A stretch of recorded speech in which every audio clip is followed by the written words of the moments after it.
Hello, नमस्कार दोस्तों, विद्यार्थियों और मित्रों। BA part second. अब आपको थोड़ा अटपटा लगेगा क्योंकि आप तो प्रमोट हो गए थे ना फर्स्ट ईयर में, और अब आस लगाए बैठे हो कि सेकंड ईयर में प्रमोट हो जाएंगे। लेकिन इस गलतफहमी में मत रहना। सेकंड ईयर का पेपर होगा और इस महीने के अंत तक आपका टाइम टेबल आ जाएगा। तो अब तक जो आपने अगर पढ़ाई छोड़ दी है तो अब पढ़ाई शुरू कर लो। कोई किताब वगैरह जो भी आपकी है वो ले आओ और तैयारी करो। एक मैंने इम्पोर्टेंट पेपर बनाया है। देखो, मैंने इम्पोर्टेंट पेपर ही बनाया है, लेकिन ध्यान रखना परीक्षा में ये प्रश्न आ जाएंगे, कोई टेंशन करने की ज़रूरत नहीं है। 2 वीडियो मैंने बीए पार्ट थर्ड वालों के लिए बनाया था। तो जितना आपको करना है, सारे के सारे तो आपको करने नहीं है, जितना करना है वो प्रश्न सारे उसमें से आ गए थे। हाँ, ये अलग बात है कि किसी भी विद्यार्थी ने मेरे को वापस रिप्लाई नहीं दिया कि सर आपने जो पेपर बनाया था वो पूरा का पूरा आ गया है। तो वो जाने, उनका काम जाने, अपना काम तो था बताना। अब हो सकता है मैंने जो प्रश्न बताए थे उन्होंने पढ़ा ही नहीं हो और परीक्षा में आ गए, फिर माथा पकड़ लिया होगा कि सर ने बताया तो था। तो आप ऐसी गलती आप नहीं करें। और आज का दिन ठीक है, बारिश हुई है, मौसम भी अच्छा है। आज इस पेपर को देख लो और रियलाइज़ कर लो कि अब आपको पढ़ना है और अगले महीने सितंबर में आपका पेपर कभी भी हो सकता है। तो आज आप रियलाइज़ करो कि परीक्षा देनी है। अब रही बात कि जो परीक्षा का पैटर्न है, तो पहली यूनिट में देखो, पेपर तो मैंने वैसे ही बनाया, ऐसा ही पेपर आएगा जो हमेशा आता है। लेकिन आपको जो प्रवेश पत्र आएगा ना, उसमें लिखा होगा पहली यूनिट में आपको 7 प्रश्न करने हैं, 2 नंबर वाले। फिर सेकंड यूनिट में 5 प्रश्न और 5 उसके अथवा 10 प्रश्न हो गए, उनमें से कोई 3 प्रश्न करना है।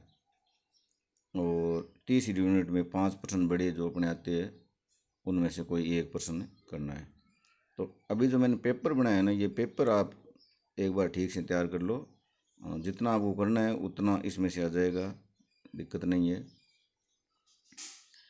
अब अभी जो ये जो आपके सामने पेपर है, ये पेपर सेकंड है। अभी मैं जल्दी पेपर फर्स्ट भी आपको बना के दे दूंगा। वैसे कोई फ़र्क नहीं पड़ता सेकंड फर्स्ट से, क्योंकि आप जब परीक्षा में आओगे तो पहले फर्स्ट का पेपर और तुरंत 1.5 घंटे में और 1.5 घंटे बाद में सेकंड का पेपर। तो 3 घंटे में आपको दोनों पेपर करने हैं, बीच में आपको कोई समय नहीं मिलेगा। तो इसमें कोई फ़र्क नहीं पड़ता ये पेपर सेकंड है, मैंने फर्स्ट क्यों नहीं। थोड़ी देर में मैं आपको फर्स्ट पेपर भी उपलब्ध करवा दूंगा। लेकिन देखो, ईमानदारी से आपको ये प्रश्न तैयार करने हैं, चाहे कोई नोटबुक हो, चाहे आपकी कोई सीरीज़ वगैरह हो, है ना। और एक आपकी शिकायत रहती है कि सर आपकी राइटिंग समझ में नहीं आती। अब ठीक है, राइटिंग समझ में, राइटिंग जैसी है, लेकिन मैं साथ में बोल भी तो रहा हूँ। अब पढ़ने की नीयत आपको है नहीं, क्योंकि आपको तो प्रमोट की लत लग गई। तो मैं जैसे बोल रहा हूँ वैसे वैसे सुनते जाओ और इन प्रश्नों को तैयार कर लेना। अब कुछ आप में से कुरापाती हो रहे तो वो कहेंगे कि सर आपने पेपर थोड़े बनाया। हाँ, मैंने पेपर नहीं बनाया, लेकिन इस पेपर में जितने प्रश्न आने वाले हैं वो सारे मैंने इसमें डाल दिए, इसमें अलग क्या आएगा। तो विश्वास करके और पढ़ लेना। फिर एग्ज़ाम हॉल में माथा पकड़ के मत बैठना, सर ने बताया तो था लेकिन मैंने तो पढ़ा ही नहीं। एक आपके लिए ऑप्शन और है, नॉन कॉलेजिएट वालों का आपसे पहले होगा पेपर, टाइम टेबल में 2-4 दिन पहले उनका पेपर होगा। उनका पेपर कैसे आया है, पेपर जिस दिन होगा उस दिन मैं दोनों वीडियो बना के डाल दूंगा और बता दूंगा कि ये प्रश्न आए हैं। तो आप अब तैयारी शुरू कर दो और परीक्षा होगी, इस कन्फ्यूज में मत रहना। सर मेरा दोस्त कह रहा था कि परीक्षा नहीं होगी, तो तेरा दोस्त यूनिवर्सिटी में है क्या, लेक्चरर है क्या, है ना। तो मान लेना परीक्षा होगी 100% है और अगले महीने ही होगी। अब पीछे क्या पढ़ा क्या नहीं पढ़ा उसको रहने दो और अब ये जो छोटे प्रश्न है ना, देखो इन छोटे प्रश्नों में हो सकता है कोई 1-2% आगे पीछे हो जाए, लेकिन जो बड़े प्रश्न आप तैयार करोगे ना, उनमें से छोटे प्रश्न क्लियर हो जाएंगे, 2-2 नंबर वाले। टेंशन करने की ज़रूरत नहीं है। तो पेपर शुरू करते हैं। बीए पार्ट सेकंड एग्ज़ाम 2021 राजनीति विज्ञान का पेपर सेकंड है, और पेपर का नाम आपको पता है, भारतीय शासन व्यवस्था, इंडियन पॉलिटिकल सिस्टम। अब यूनिट 3 आती है। अब आप तो फर्स्ट ईयर वाले प्रमोट हो, आपको पता नहीं है। तो पहली जो यूनिट है उसमें 2-2 नंबर के 10 प्रश्न आते हैं। 10 ही आएंगे, लेकिन आपको 7 ही करना है। प्रश्न कैसे आएंगे, ये 2-2 नंबर वाले प्रश्न मैं आपको समझाता चलूँगा, तो आप मैं जैसे समझा रहा हूँ वैसे ही याद कर लेना, अगर इधर उधर आपको कहीं नहीं मिले तो। पहला प्रश्न डाला है मैंने, संविधान सभा से आपका क्या तात्पर्य या क्या अभिप्राय है। तो किसी देश के संविधान की निर्माण के लिए जो सभा या समिति का गठन किया जाता है, उस सभा और समिति को संविधान सभा कहा जाता है। यानी देश का संविधान बनाने का जो संस्था काम करती है, उसको संविधान सभा कहा जाता है। इतना ही लिखना है, 2 ही नंबर का प्रश्न है। और एक और, ये कॉपियाँ भरने वाली रही है ना, या फिर दिमाग निकालना, जितना प्रश्न पूछा गया उसका सटीक उत्तर लिखना है आपको। 1.5 घंटे का टाइम मिलेगा। दूसरा प्रश्न डाला है मैंने, पंथ निरपेक्षता का अर्थ बताइए। प्रश्न ऐसे भी आ सकता है, धर्म निरपेक्षता का अर्थ बताइए। बात एक ही है, मतलब धर्म निरपेक्षता का मतलब होता है जिस देश की सरकार या जिस देश की शासन व्यवस्था किसी भी विशेष धर्म को नहीं माने और सभी धर्मों को समान महत्व दे, उसको कहा जाता है पंथ निरपेक्षता या धर्म निरपेक्षता। इतना ही लिखना है, घुमा फिरा के ज़्यादा कुछ भी नहीं लिखना है। फिर मैंने तीसरा प्रश्न डाला है, संविधान में कुल कितने संशोधन हुए हैं। आपकी जो नोटबुक वगैरह है ना, उसमें 103 संविधान संशोधन मिलेंगे, लेकिन ओबीसी आरक्षण वाला एक संशोधन और हो गया है, 127वां वो बिल था, और वो राष्ट्रपति के आपकी जब तक परीक्षा होगी तब तक राष्ट्रपति हस्ताक्षर कर देंगे। तो 104 संविधान संशोधन हुए हैं, और 104वां जो संविधान संशोधन है वो ओबीसी के जो आरक्षण है ना, ओबीसी के उससे संबंधित है। अगर ऐसे प्रश्न आ जाए तो आप ऐसे भी लिख देना। फिर चौथा है, निवारक निरोध क्या है। मतलब जो मौलिक अधिकार है ना, मौलिक अधिकारों में मौलिक अधिकार किन को प्राप्त है, भारत के नागरिकों को। लेकिन अगर भारत का कोई नागरिक आतंकवादी गतिविधियों में लिप्त है, तो उसके लिए जो कानून है, उस कानून को कहा जाता है निवारक निरोध। और आपको पता है, निवारक निरोध में गिरफ्तार व्यक्ति को 24 घंटे के अंदर न्यायाधीश के समक्ष पेश नहीं किया जाता, उसके लिए 3 महीने की अवधि है ना, अलग से। मतलब आतंकवादी गतिविधियों को रोकने के लिए जो कानून बनाया गया है, उस कानून को कहा जाता है निवारक निरोध। आपको इतना ही लिखना है। धीरे धीरे वीडियो को 2-4 बार देख लेना, ये जो छोटे प्रश्न है ना, मैं जैसे बता रहा हूँ वैसे याद कर लेना आप। फिर 5वां प्रश्न है, संघात्मक शासन से क्या अभिप्राय है। संघात्मक शासन का मतलब है संघ, और जहाँ संघ होता है, इसका मतलब होता है 2 प्रकार की सरकारें होती है। संघात्मक शासन में 2 या 2 से अधिक प्रकार की सरकारें होती है। एक होती है केंद्र सरकार, जो संघ सूची के जो विषय उनमें काम करती है, कानून बनाती है। दूसरी है राज्य सरकारें, और इन दोनों प्रकार की सरकारों की जो शक्तियाँ हैं वो भारत के संविधान से मिलती है। हालांकि भारत में 3 प्रकार की सरकारें हैं, केंद्र सरकार है, राज्य सरकारें हैं, और स्थानीय स्वशासन, नगर पालिकाएँ और पंचायती राज। ये जो 3 प्रकार की सरकारों का जो ढांचा है, इसको कहा जाता है संघात्मक शासन। मतलब एक संघ, और संघ के अधीन एक केंद्र सरकार और कई प्रकार की राज्य सरकारें और स्थानीय स्वशासन। फिर 7वां प्रश्न है, अभिलेख न्यायालय क्या है। तो न्यायपालिका वाले चैप्टर में देख लेना। अभिलेख न्यायालय का मतलब होता है कि कोर्ट ने, सुप्रीम कोर्ट या हाई कोर्ट ने जो भी फैसला दिया है, जिन परिस्थितियों में, वो पूरे भारत में मान्य होगा।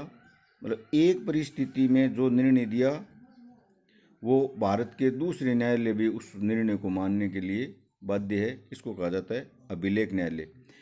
आप में से कोई अगर किसी वकील के घर गए हो, उसके ऑफिस में, तो आपने देखा होगा बड़ी बड़ी किताबें है मिलती है वहाँ पे पड़ी हुई। अब वो किताबें किसी ने लिखी नहीं है, वो जो हाई कोर्ट और सुप्रीम कोर्ट में जो फैसले हैं ना वो फैसलों की किताबें हैं और उन्हीं को अभिलेख न्यायालय कहा जाता है। फिर 8वां प्रश्न है गठबंधन सरकार क्या है। तो एक दल की सरकार न होके कई दल मिलके सरकार का गठन करे उसको कहा जाता है गठबंधन सरकारें। गठबंधन का मतलब एक से अधिक दल मिलके एक गठबंधन बना ले और फिर सरकार का संचालन करे, उसको कहा जाता है गठबंधन सरकार। फिर 9वां प्रश्न डाला है मैंने सांप्रदायिकता से आप क्या समझते हैं। देखो धर्म होता है, धर्म से आगे सांप्रदायिकता होती है। कैसे? जैसे मेरा धर्म श्रेष्ठ है और दूसरों का धर्म मेरे से हीन है, ये भावना आते ही सांप्रदायिकता शुरू होती है। ठीक है ना। और सांप्रदायिकता वाला आगे मैंने बड़ा प्रश्न डाला है तो इसको थोड़ा ठीक से याद कर लेना। और छोटे प्रश्नों में 10वां प्रश्न डाला है मैंने आरक्षण को जारी रखने के 2 कारण बताइए। कोई लॉजिक बता देना दो कि इस कारण से आरक्षण जारी रहना चाहिए या आरक्षण जारी है। आरक्षण पे हो सकता है और किसी प्रकार का प्रश्न आ जाए तो इसको आप देख लेना। देखो अपने आपके पास जो भी किताब है ना, किताब के जो लास्ट के जो पार्ट है ना, सांप्रदायिकता, राष्ट्रीय एकीकरण है ना, जाति, इनके जो प्रश्न है ना उनको ठीक से देख लेना। उनमें पॉइंट वगैरह है, पॉइंट एक बार देख लेना, याद कर लेना। राष्ट्रीय एकीकरण के कारण क्या है, इसमें राष्ट्रीय एकीकरण में आने वाली बाधाएं कौन कौन सी है। तो लास्ट वाले यूनिट वाले जो प्रश्न है वो थोड़ा ठीक से देख लेना। फिर है सेकेंड यूनिट। अब इस वीडियो को ठीक से सुनने में मैं जैसे बता रहा हूँ ना वैसे ही आपको पेपर करना है। हालांकि आप पेपर देने आओगे तब भी मैं बता दूंगा। और एक बात और ध्यान रखना, नॉन कॉलेज वाले अगर आपके कोई साथी मित्र मोहल्ले में इधर उधर है उसको भी बता देना, लगभग पेपर ऐसा ही आएगा। तो इसमें 10 प्रश्न आएंगे जिसमें कोई आपको 3 प्रश्न करने हैं। पहला प्रश्न है संसदीय प्रभुसत्ता और न्यायिक सर्वोच्चता में समन्वय स्थापित है। ये बात के संविधान के संदर्भ में है। कैसे? मतलब भारत में संसदीय संप्रभुता भी है। संसदीय संप्रभुता मतलब संसद सर्वोच्च है और न्यायिक पुनरावलोकन भी है। इन दोनों में समन्वय है, इसकी आपको क्रिटिसिजन करनी है, व्याख्या करनी है। इसका मैंने अथवा प्रश्न डाला है सामाजिक, आर्थिक और राजनीतिक न्याय से क्या अभिप्राय है। तो सामाजिक न्याय का मतलब समाज में सबको समान स्थान हो। आर्थिक मतलब रोटी कपड़ा मकान ये सबको मिले। राजनीतिक वोट देने का अधिकार, चुनाव लड़ने का अधिकार है ना, वो आपको नोटबुक में मिल जाएगा। एक पेज में लिखना है, इतना सा आप याद कर लेना। फिर दूसरा प्रश्न है भारतीय संविधान की संशोधन प्रक्रिया का वर्णन कीजिए। तो आपको पता है भारत के संविधान में अनुच्छेद 368 में संविधान संशोधन प्रक्रिया का वर्णन है। और संशोधन के 3 प्रकार है। पहला संसद के साधारण बहुमत से, इस प्रक्रिया का वर्णन अनुच्छेद 368 में नहीं है। फिर संसद के विशेष बहुमत से, विशेष बहुमत का मतलब है 2/3 बहुमत, ये संशोधन का दूसरा तरीका हो गया। और तीसरा तरीका संसद के विशेष बहुमत प्लस आधे राज्यों की सहमति, ये तीसरा तरीका हो गया। इस प्रकार से भारत के संविधान में संशोधन होता है। फिर है केंद्र राज्य संबंधों का मूल्यांकन कीजिए।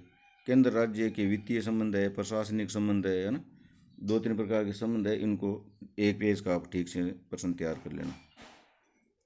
फिर तीसरा प्रश्न है भारतीय राष्ट्रपति की चुनाव प्रक्रिया, मतलब राष्ट्रपति का चुनाव कैसे होता है और राष्ट्रपति की शक्तियाँ। तो ये हो सकता है तीसरी यूनिट बड़ा प्रश्न आ जाए।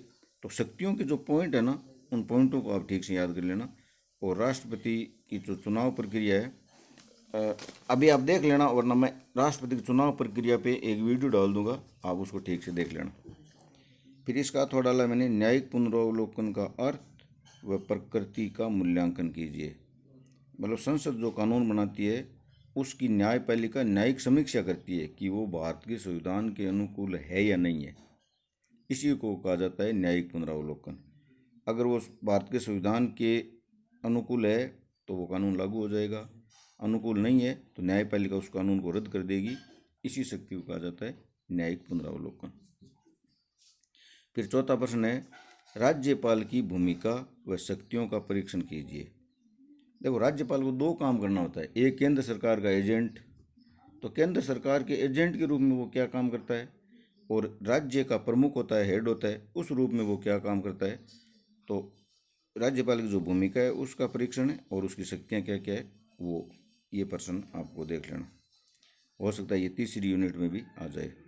फिर भारत में मतदान व्यवहार के निर्धारक तत्वों का परीक्षण कीजिए। 10 से 11 पॉइंट दिए हुए हैं, आपकी नोटबुक में देख लेना, किताब आपके पास है ना, तो मतदान व्यवहार का एक लेसन है और उसमें 10 या 11 पॉइंट है कि भारत का मतदाता मतदान करने से पहले किन किन तत्वों से प्रभावित होता है।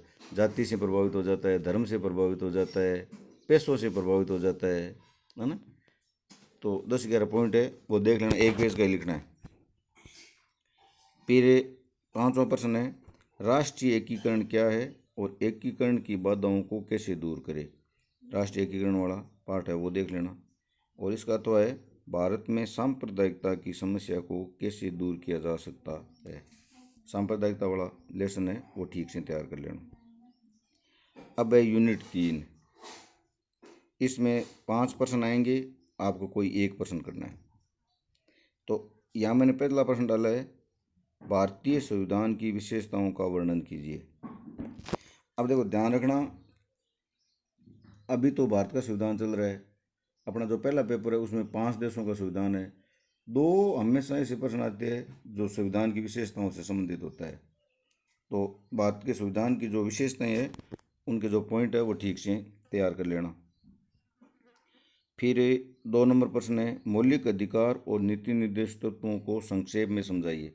देखो इस प्रश्न को मैंने ऐसे डाला है, प्रश्न ऐसे आ जाएगा, भारत के संविधान में मौलिक अधिकारों का वर्णन कीजिए।